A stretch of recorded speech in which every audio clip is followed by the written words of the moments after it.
అనేది ఏ స్థాయిలోకి పోయింది అని అంటే ఏడాది కాలంలో ఈ ప్రభుత్వం ఏ ప్రభుత్వము కూడా గతంలో ఎప్పుడు చూడని విధంగా వ్యతిరేకతను చంద్రబాబు నాయుడు గారు ఈరోజు చూస్తూ ఉన్నారు.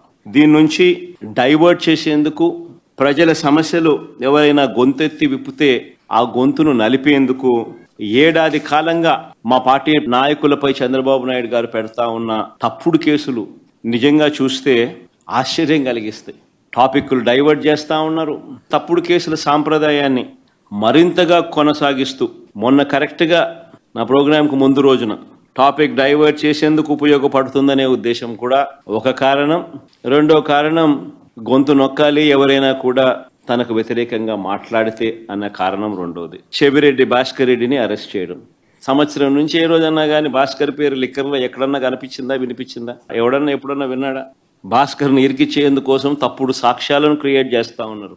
భాస్కర్ గన్మెన్ను అంటే పోలీస్ కానిస్టేబుల్ను పిలిచి భాస్కర్కు వ్యతిరేకంగా లిక్కర్ స్కామ్ ఏదో ఉంది అని, ఆ లిక్కర్ స్కామ్లో తాను ఏదో ఇన్వాల్వ్ అయి ఉన్నాడని, ఆ లిక్కర్ స్కామ్లో తాను డబ్బులు ఏదో ఉన్నాయని కానిస్టేబుల్తో స్టేట్మెంట్ ఇప్పించుకునే ప్రయత్నం చేస్తే ఆ గన్మెన్ అంటే ఆ కానిస్టేబుల్ ఎవరైతే ఉన్నారో ఇలాంటి తప్పుడు స్టేట్మెంట్ నేను ఇయ్యలేను అన్నందుకు తనను కొట్టి చిత్రహింసలకు లోను చేస్తే ఆ దెబ్బలు తిన్న కానిస్టేబుల్, సిట్టింగ్ కానిస్టేబుల్, డ్యూటీలో ఉన్న సిట్టింగ్ కానిస్టేబుల్, దెబ్బతిన్న కానిస్టేబుల్ ఏకంగా వీడియో తీసి తనకు తగిలిన దెబ్బలన్నీ చూపిస్తూ ఆ దెబ్బలను డిస్ప్లే చేస్తూ జరిగిన సంఘటన తాను చెబుతూ డీజీపీకి లేఖ రాసి గవర్నర్కు, ప్రెసిడెంట్ ఆఫ్ ఇండియాకు లేఖలు పంపించినాడు. కోర్టులో కేసు వేసినాడు.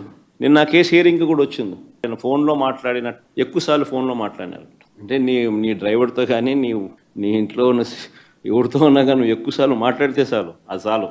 ఆ మనిషిని పిలుచుకొని రావడం, ఆ మనిషితో ప్రలోభాలు పెట్టడం, ఆ మనిషిని భయపెట్టడం, ఆ మనిషితో తప్పుడు స్టేట్మెంట్లు నీ ఇష్టం వచ్చినట్టుగా ఇప్పించడం, ఆ ఇప్పించిన స్టేట్మెంట్ ఆధారంగా ఈయనను అరెస్ట్ చేయడం. All what you requires on government employee. ఎవడో నీ గన్మెన్ ఎవడో ఒకటి పట్టుకుంటే చాలు. నెక్స్ట్ చంద్రబాబు నాయుడు దగ్గర, లోకేష్ దగ్గర పనిచేస్తాను గన్మెన్ ఒకటి దొరికితే చాలు. అది ఎట్ట గవర్నమెంట్లో ఎవడు ఉంటే గవర్నమెంట్ అనుకూలంగా చెప్తారు.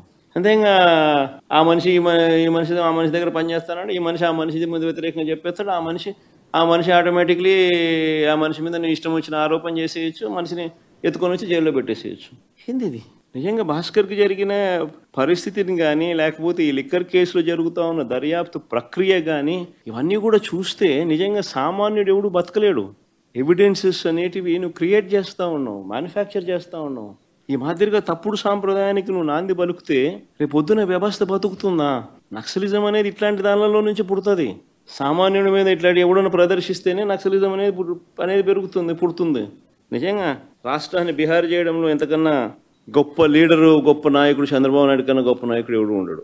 సొంత కాన్స్టిట్యున్సీలో గెలవలేని వ్యక్తి ఇక్కడ 17,000తో ఓడిపోతే, చంద్రగిరిలో ప్రజలు తంతే చంద్రబాబు నాయుడిని 17,000తో ఓడిస్తే కుప్పం పోయినాడు.